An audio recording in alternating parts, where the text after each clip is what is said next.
Hello friends, I'm Mukesh Goyal. I hope कि आप सारे बहुत अच्छे हैं। और फ्रेंड्स, आज हम बात करेंगे अपनी पेपर वन में जो यूनिट है लॉजिकल रीजनिंग एलआर के बारे में बात करेंगे। तो बड़ी चित्त को रिलैक्स करके मन की शांति से सारी बातें सुननी है। जो हम आज बात करेंगे इस वीडियो में वो बहुत इंपॉर्टेंट है और आपका लॉजिकल रीजनिंग में जो थोड़ा बहुत डर है वो बिल्कुल खत्म हो जाएगा। मुझे ये लगता है आपको बेसिक चीजें समझ में आ जाएगी, ठीक है ना। तो अच्छे से पढ़ना है, बिल्कुल किसी टेंशन के छोड़ छाड़ के चित्त को रिलैक्स करके आराम से पढ़ना है, ठीक है। तो हम शुरू करते हैं लॉजिकल रीजनिंग के बारे में कुछ बातें, ठीक है ना। इससे पहले मैं आपको एक इन्फॉर्मेशन दे देता हूं कि यूजीसी नेट का जो पेपर वन है, जो कंपलसरी पेपर है, उसके रजिस्ट्रेशन ओपन है। अगर आप विलिंग हैं तो रजिस्ट्रेशन करवा सकते हैं। और फर्दर इंफॉर्मेशन के लिए डिस्क्रिप्शन बॉक्स में जो नंबर दिए हुए हैं वहां से आप व्हाट्सअप करके पूछ सकते हैं। और किसी का अगर पेपर टू इन्वायरमेंटल साइंस है, कोड नंबर 89, तो उसके भी रजिस्ट्रेशन ओपन है। अगर आप विलिंग है तो रजिस्ट्रेशन करवा सकते हैं। तो हम बात करते हैं लॉजिकल रीजनिंग के बारे में। लॉजिकल रीजनिंग में देखो, एक बात आपको ध्यान रखनी है। देखो, इस यूनिट का नाम क्या है? लॉजिकल रीजनिंग, यानी कि आपको लॉजिक लगाना है। एक होती है मैथमेटिकल रीजनिंग जो आपके यूजीसी नेट पेपर वन में ही है। मैथमेटिकल रीजनिंग में आपके पास क्या होंगे? कुछ डाटा होंगे, कुछ नंबर्स होंगे। लॉजिकल रीजनिंग में ऐसा कुछ नहीं होता, आपको लॉजिक लगाना होता है। तो यहां पे भी आराम से बैठ के अच्छे से सुनिए, ठीक है ना। इसमें कुछ एक ऐसे शब्द हैं उनके बारे में हमें पता होना बहुत ही ज्यादा जरूरी है। अगर वो शब्दों के बारे में आपको अच्छे से पता है तो ये मान के चलिए 1 से 2 क्वेश्चन कहीं भी नहीं गए आपके, क्योंकि 5 क्वेश्चन आते हैं। अगर आज की वीडियो में हम ये कोशिश करें कि 2 क्वेश्चन क्लियर कर ले तो बहुत अच्छा होगा। तो बात करते हैं, ठीक है ना। वो क्या है? सबसे पहला एक शब्द है आर्ग्यूमेंट। क्या शब्द है? आर्ग्यूमेंट क्या चीज होती है उसके बारे में हमें जानना है। आर्ग्यूमेंट क्या चीज होती है, और आर्ग्यूमेंट की कई 3 तरह के हैं, इनके बारे में भी अच्छे से पढ़ना है हमें। क्या क्या? एक होता है डिडक्टिव। क्या होता है? डिडक्टिव, ठीक है। डिडक्टिव जिसको हिंदी में बोलते हैं निगमनात्मक, ठीक है ना, निगमनात्मक। एक आपका होता है इंडक्टिव। क्या होता है? इंडक्टिव, और इसको हिंदी में बोलते हैं आगमनात्मक। और एक होता है अबडक्टिव। क्या होता है? अबडक्टिव, जिसमें पूर्व वाक्य बोला जाता है, अबडक्टिव में बोलता है, ठीक है ना। तो इसको हिंदी में ना करके इंग्लिश में ही याद रखना। ये प्रवाह वाक्य के तौर पे लेते हैं, तो इसको इंग्लिश में याद रखना प्लीज, आप लोगों से रिक्वेस्ट है। अब आपको मैं एक बात बताता हूं, स्टेप वाइज हमें काम करना है। हम आर्ग्यूमेंट के बारे में बात करेंगे, ये इतनी तरह के आर्ग्यूमेंट के बारे में मेनली बात करेंगे।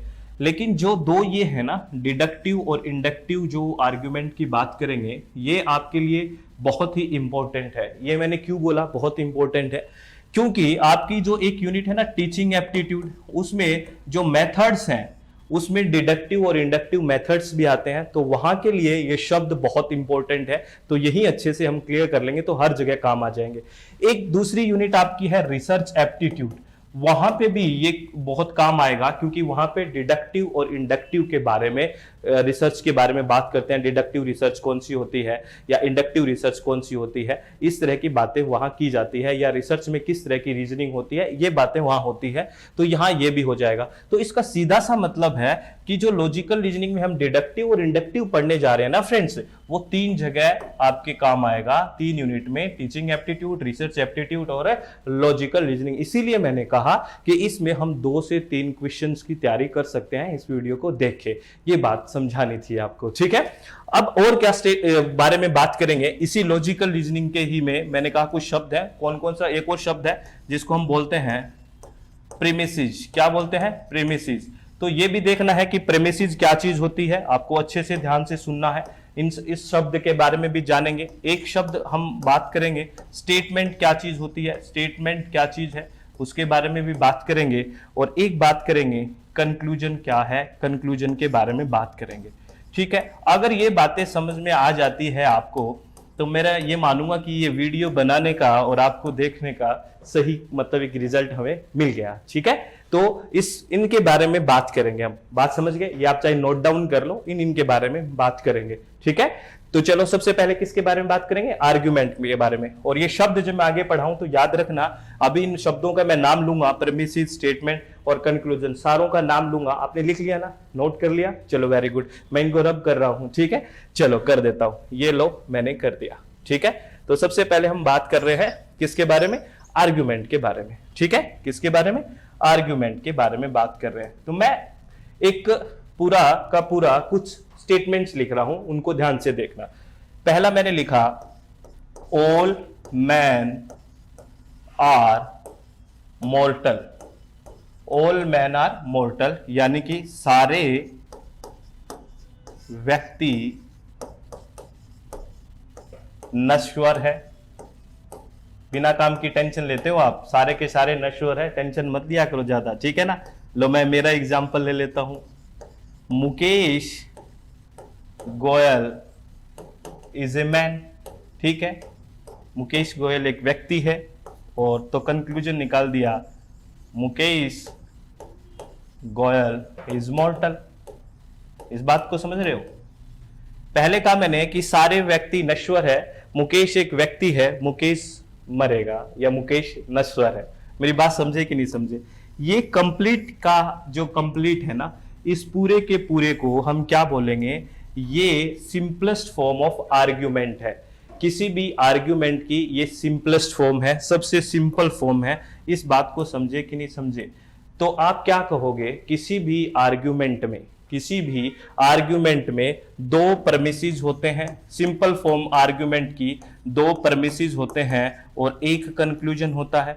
इस बात को समझे कि नहीं समझे। देखो आर्ग्यूमेंट क्या है, सबसे सिंपल फॉर्म आर्ग्यूमेंट की वो होती है जिसमें कम से कम दो परमिसेस हो और एक कंक्लूजन हो। तो मैंने कहा था ना रब करने से पहले कि मैं परमिसेस का भी नाम लूंगा, आर्ग्यूमेंट में कहा था ना, और कंक्लूजन का भी नाम लूंगा, ठीक है। तो देखो क्या है, परमिसेस क्या चीज होती है। पूरा अगर परमिसेस को हिंदी में बोले ना परमिसेस को, तो इसको बोलते हैं पूर्व पक्ष। क्या बोलते हैं, पूर्व पक्ष वाक्य। अगर हिंदी में बात करें परमिसेस को तो उनको बोलते हैं पूर्व पक्ष वाक्य। आप मेरी बात समझे, ठीक है। तो इसमें क्या है परमिसेस में, देखो ये हमने कहा कि मुकेश गोयल इज मॉर्टल, मुकेश है वो नश्वर है, ठीक है ना। ये आपने बोला, ये किस बेस पे बोला आपने, किस आधार पे बोला आपने। इन दो सेंटेंस को, इन दो स्टेटमेंट को पढ़ के ये बात बोली। अरे बताओ, अगर मैं ये मिटा देता हूं, ऊपर वाली दोनों बात आपको ना पता हो तो, और ये तीसरी बोलूं तो आप कहोगे किस बेस पे आप बोल रहे हो ये बात। मेरी बात समझे कि नहीं समझे। तो आपको ये दोनों चीजें, ये और ये चीज क्या कर रही है, इस चीज तक पहुंचाने में मदद कर रही है।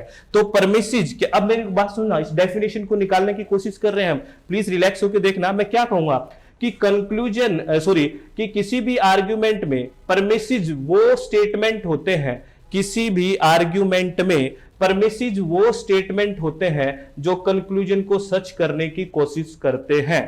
मेरी बात समझे कि नहीं समझे। किसी भी आर्ग्यूमेंट में, ये सिंपलेस्ट फॉर्म ऑफ आर्ग्यूमेंट है जिसमें दो परमिसेस है और एक कंक्लूजन है, ठीक है। तो किसी भी आर्ग्यूमेंट में परमिसेस यानी कि पूर्व पक्ष वाक्य वो वाक्य होते हैं जो कंक्लूजन को सच करने की कोशिश करते हैं। आपको बात समझ में आई कि नहीं आई। अरे आ गई होगी ना, प्लीज आ गई होगी ना।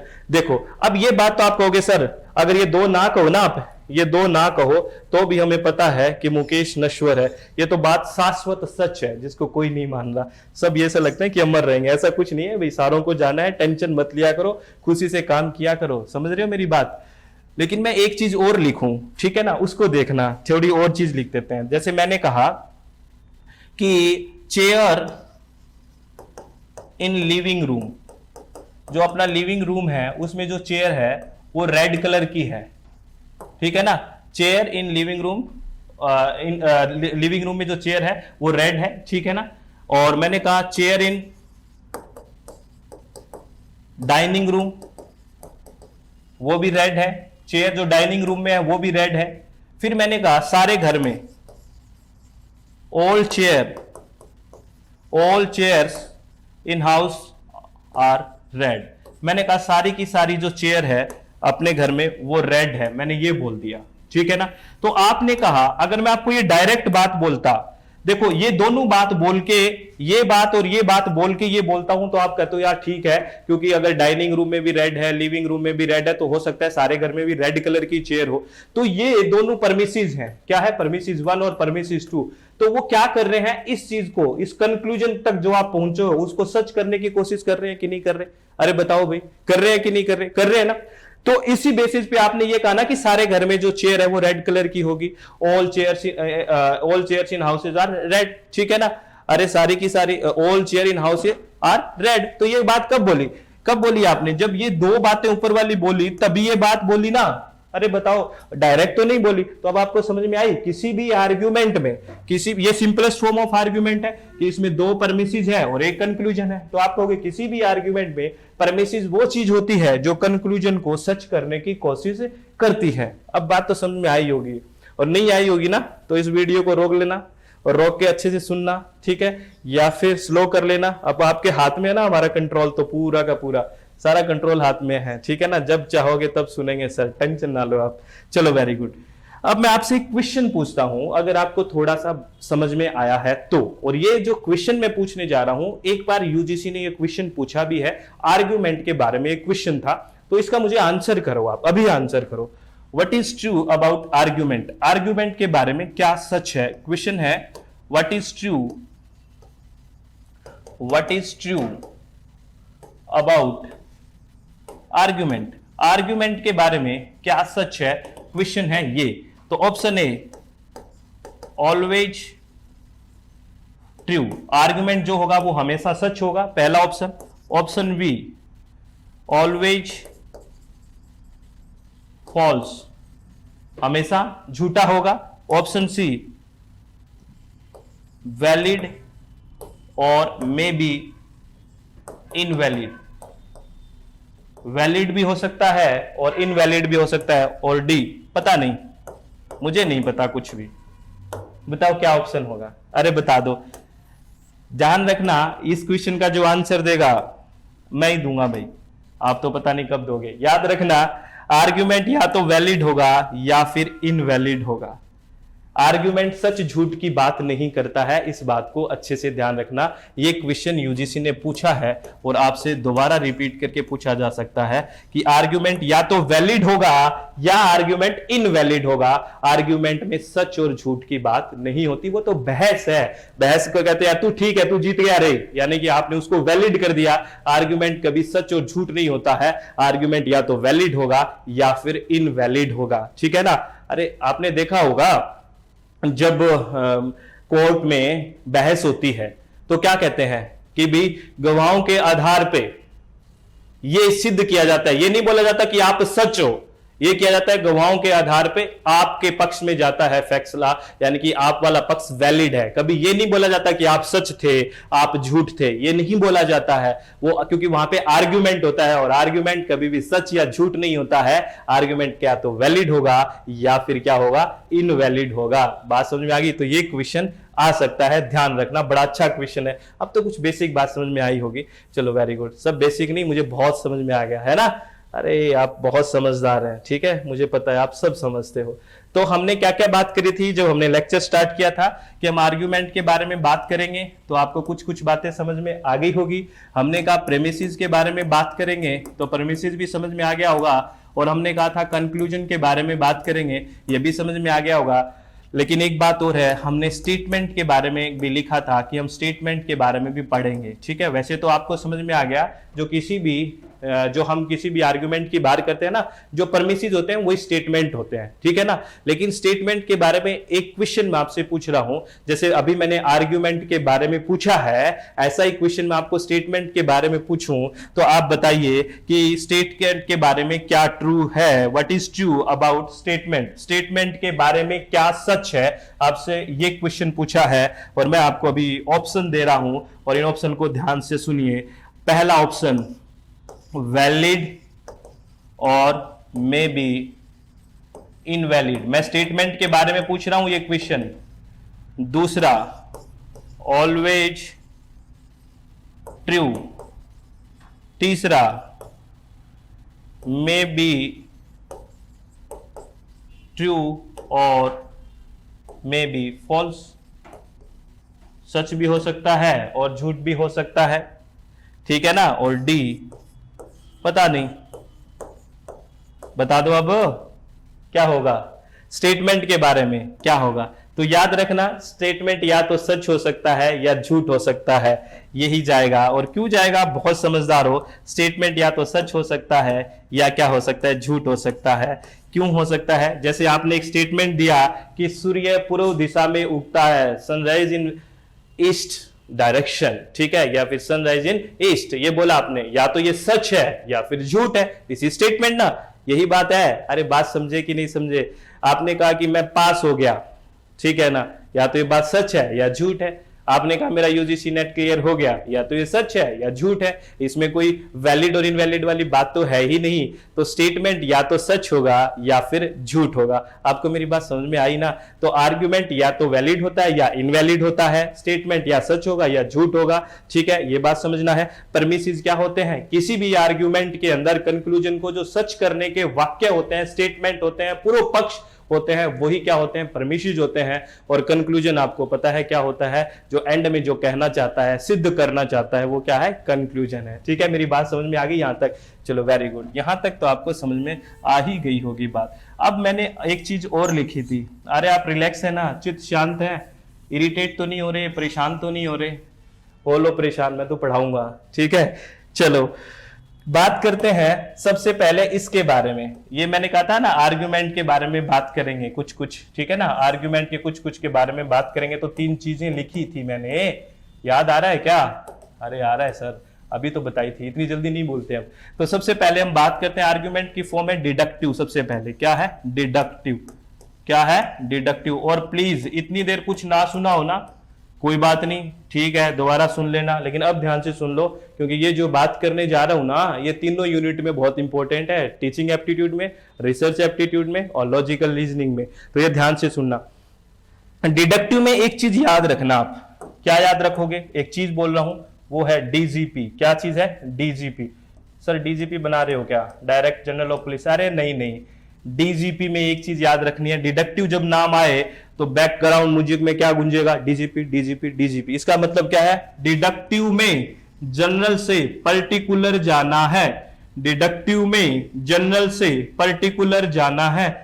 बहुत सारे पीएचडी एंट्रेंस के एग्जाम हुए हैं जिसमें सीधा पूछ लिया कि डिडक्टिव के बारे में क्या सच है या इंडक्टिव के बारे में क्या सच है। तो याद रखना, अभी हम डिडक्टिव के बारे में बात कर रहे हैं। और डिडक्टिव का आपको पता है हिंदी में क्या कहते हैं? अरे क्या बोलते हैं? निगमनात्मक है, ठीक है ना। तो आपको यह ध्यान रखना है, इसमें क्या करना है? जनरल से पर्टिकुलर की ओर जाना है, यानी कि सामान्य से अगर विशेष की तरफ जाएंगे तो वो कौन सा होगा? वो डिडक्टिव होगा। सर ये बोल क्या रहे हो? अभी बताते हैं क्या बोल रहे हैं, ठीक है ना। अब इसको सुनो, मैंने कहा ऑल मैन, वही सेंटेंस हमें तो आता है, वही लिखेंगे। ऑल मैन आर मॉर्टल, सारे के सारे व्यक्ति नश्वर है। Mukesh is a man, Mukesh आदमी है, मुकेश एक व्यक्ति है। फिर मैंने लिखा मुकेश इज मॉर्टल, मुकेश नश्वर है, ठीक है। ये बात मैंने लिखी, ये पूरा का पूरा आर्ग्यूमेंट है। और ये कौन सा आर्ग्यूमेंट है? ये डिडक्टिव है। ये कौन सा आर्ग्यूमेंट है? डिडक्टिव है। सर डिडक्टिव कैसे है? जी ऐसे है, मैंने कहा डिडक्टिव में हम जनरल से पर्टिकुलर की तरफ जाएंगे, पहले सामान्य बात कहेंगे फिर विशेष की तरफ जाएंगे। तो मैंने सामान्य बात की नहीं, मैंने कहा ऑल मैन आर मॉर्टल, यानी कि मैंने सामान्य सी बात कह दी कि सारे व्यक्ति नश्वर हैं, सारे व्यक्ति नश्वर हैं। तो सामान्य बात है कि नहीं? सब पे लागू है, सामान्य बात है ये। लेकिन धीरे धीरे मैं विशेष होता हुआ जा रहा हूं कि नहीं? क्योंकि सामान्य से मैं विशेष की तरफ आ रहा हूं। मुकेश इज ए मैन मेरी तरफ आ गया, सामान्य हो गया, सामान्य से विशेष की तरफ हो गया, फिर मुकेश इज ए मॉर्टल। तो पहले जनरल बात करी, ठीक है ना, और फिर क्या हुआ? पर्टिकुलर की तरफ गया, तो उसको बोलते हैं डिडक्टिव। क्या बोलते हैं? डिडक्टिव या फिर निगमनात्मक। तो ये याद रखोगे, डीजीपी डिडक्टिव में क्या होता है? जब जनरल से पर्टिकुलर की तरफ जाते हैं, यानी कि सामान्य से विशेष की तरफ जाते हैं, वहां पे डिडक्टिव रीजनिंग होती है, डिडक्टिव आर्ग्यूमेंट है। तो आपसे सीधा ये भी पूछ सकते हैं, एक सेंटेंस लिखेंगे और पूछेंगे कहां पे डिडक्टिव आर्ग्यूमेंट है। तो आपको छांटना है, जहां पे ऑल वाली बात पहले हो और फिर स्पेसिफिक होता जाए, तो उसको बोलते हैं डिडक्टिव। बात समझे कि नहीं समझे? अरे समझ गए होंगे ना। चलो इतना ही बताऊंगा, ठीक है सर, समझ में आ गया, ज्यादा नहीं बताना है ना। ज्यादा बताओगे तो फिर ओवरफ्लो हो जाएगी चीज, और ओवरफ्लो होते बाहर निकल जाएगी, और बाहर निकलती हमारे कोई काम की नहीं रहेगी। समझ रहे हो? चलो बात तो सही है सर आपकी। चलो अब बात करते हैं कौन से बारे में? इंडक्टिव के बारे में। कौन सा? इंडक्टिव। इंडक्टिव का मतलब आगमनात्मक, आगमनात्मक है, और आगमनात्मक को अगर बात करें तो याद रखना है, जैसे वहां पे डीजीपी रखा था तो यहां पे क्या याद रखना है, वहां पे रखना है आईपीजी। मैं पीजी में, अरे नहीं नहीं, इंडक्टिव में पर्टिकुलर से जनरल की तरफ जाएंगे। ये क्वेश्चन टीचिंग रिसर्च एप्टीट्यूड में बहुत बार पूछा गया है, और ज्यादातर जहां पे पीएचडी में एंट्रेंस वगैरह होता है वहां तो बहुत पूछा जाता है, और यूजीसी नेट का भी ये बहुत फेवरेट क्वेश्चन है। ध्यान रखना, इंडक्टिव में क्या करते हैं, कहां से कहां जाते हैं, पर्टिकुलर से जनरल की तरफ जाते हैं, यानी कि सीधी सी बात है विशेष से सामान्य की तरफ, विशेष से सामान्य की तरफ जाएंगे, पर्टिकुलर से जनरल की तरफ, विशिष्ट से सामान्य की तरफ, स्पेसिफिक से जनरल की तरफ जाएंगे तो कौन सा होगा, इंडक्टिव होगा। तो अपन ने जो बात करी थी उसका उल्टा कर दो। कैसे उल्टा कर दो, पहले मैं उसी सेंटेंस को ले लेता हूं वैसे ही समझने के लिए, यानी कि ओल वाला बाद में आएगा। जैसे फिर मैंने बोल दिया कि मुकेश इज मॉर्टल, मुकेश नश्वर है, Mukesh is a man, Mukesh एक व्यक्ति है, तो मैंने लिखा ऑल मैन आर मॉर्टल। अरे लिखा कि नहीं लिखा, सारे व्यक्ति नश्वर है। तो पहले मैं विशेष बात कर रहा हूं, देखो पहले मैं कौन सी बात कर रहा हूं, विशेष बात कर रहा हूं, स्पेसिफिक मुकेश के बारे में बात कर रहा हूं, और फिर मैं सामान्य की बात कर रहा हूं। तो यही तो ये कह रहा है कि मुझे कहां से कहां जाना है, पर्टिकुलर से मुझे जनरल की तरफ जाना है। तो उसमें कौन सी रीजनिंग होगी, इंडक्टिव होगी। कौन सी होगी, इंडक्टिव होगी। अरे समझ में आ गया कि नहीं आ गया, आ गया होगा। अगर वो ही एक और ले ले आपा कि वो चेयर वाला जो एग्जांपल था कि बेडरूम में हमारी जो चेयर रखी है वो लाल रंग की है, लिविंग रूम में जो चेयर रखी है वो लाल रंग की है, डाइनिंग रूम में जो चेयर रखी है वो लाल रंग की है, और फिर कह दो भी सारे घर में ही लाल रंग की चेयर है। तो सीधी सी बात, आप पहले स्पेसिफिक बात कर रहे थे एक एक रूम की, और फिर पूरे घर की बात की, यानी कि जनरल बात करी, तो उसमें कौन सी रीजनिंग हो गई, इंडक्टिव हो गई। बात तो समझ में आ गई होगी ना, प्लीज आ गई होगी, कोई बात नहीं, दोबारा सुन लेना और अच्छे से आ जाएगी। और तीसरा क्या है, अबडक्टिव, ठीक है ना। और इसको जी बस आपको, इसको हाइपोथेटिको भी बोलते हैं, लेकिन एक बार आज अबडक्टिव याद रख लो, फिर अपन नेक्स्ट में फिर बात कर लेंगे, क्योंकि सारी चीजें एक साथ कर लोगे तो दिक्कत हो जाएगी। बस अबडक्टिव में एक बात याद रखना, ये बेस्ट प्रिडिक्शन होता है, ये एक तरह से मतलब तगड़ी वाली भविष्यवाणी की जाती है, जो एक ये सच और झूठ दोनों हो सकती है, ये ध्यान रखना, ये सच भी हो सकती है और झूठ भी हो सकती है, लेकिन ये बेस्ट प्रिडिक्शन होता है, सबसे अच्छा भविष्यवाणी होती है, बेस्ट प्रिडिक्शन होता है किसमें, अबडक्टिव रीजनिंग में। जैसे आप किसी डॉक्टर के पास जाओ आजकल और बोलो कि मुझे थोड़ा है ना, मेरा गला दर्द हो रहा है, जुकाम भी है, फीवर भी है, तो डॉक्टर फट से क्या कहेगा, बता दो आपका आंसर, मुझे पता है आप कहोगे कोविड हो गया होगा, ठीक है, ये बोलेंगे ना। अरे बोलेंगे कि नहीं बोलेंगे डॉक्टर, उनका तो बेस्ट प्रिडिक्शन था, लेकिन जरूरी थोड़ी है कि कोरोना वैसे ही हो, वैसे भी तो कुछ भी हो सकता है। अरे बात समझे कि नहीं समझे, ऐसे ही होगा, कुछ बुखार होगा, ऐसे ही कोई दिक्कत होगी, ऐसा भी हो सकता है। तो अबडक्टिव में क्या होता है, बेस्ट प्रिडिक्शन होता है, कोई भी बेस्ट जो भविष्यवाणी होती है वो किस में होती है, अबडक्टिव में होती है। तो ये डॉक्टर्स बहुत यूज करते हैं, डेली लाइफ में बहुत यूज होती है ये अबडक्टिव रीजनिंग, ठीक है। मेरी बात समझे कि नहीं समझे। तो ये सारी बातें जो हमने आज लॉजिकल रीजनिंग के बेसिक बातें करी है, ये बहुत इंपॉर्टेंट थी, मेरी बात समझ रहे हो। इस वीडियो को आप 2-3 बार देखना फ्रेंड्स, आप लोगों से मैं रिक्वेस्ट करता हूं, फिर सारी चीजें आपसे 1-2 क्वेश्चन यहां से बनने की बहुत बड़ी संभावना है। तो प्लीज चित्त को रिलैक्स रखें, मन को शांत रखें, और इसी तरह पॉजिटिव एटीट्यूड रखें, पढ़ाई करते रहें, नेगेटिविटी को बिल्कुल पास ना आने दें। प्लीज आप लोगों से मैं हाथ जोड़ के रिक्वेस्ट करता रहता हूं कि हमेशा चित्त को रिलैक्स रखोगे, मन को शांत रखोगे ना, तो सब बहुत अच्छा होगा। किसी भी तरह की आपको सोचना नहीं है, आपको सिर्फ अच्छे से, ईमानदारी से हार्डवर्क करना है और टेंशन नहीं लेनी है। देखो कुछ भी पा लेना जीवन में, कुछ भी मिल जाए आपको, लेकिन आपका चित्त सेटिस्फाई नहीं है, मन रिलैक्स नहीं है, दिमाग में संतुष्टि, मन में संतुष्टि नहीं है, तो वो चीज आपके कोई काम की नहीं रहेगी। आप मेरी बात समझ रहे हो ना। लेकिन खुशी है ना, आज भी खुश है हम, क्या दिक्कत है, सब बहुत बढ़िया है। तो आप प्लीज हमेशा खुश रहे, इसी तरह से पढ़ते रहे और कोई भी टेंशन ना लें। All the very best, thank you, thanks a lot friends.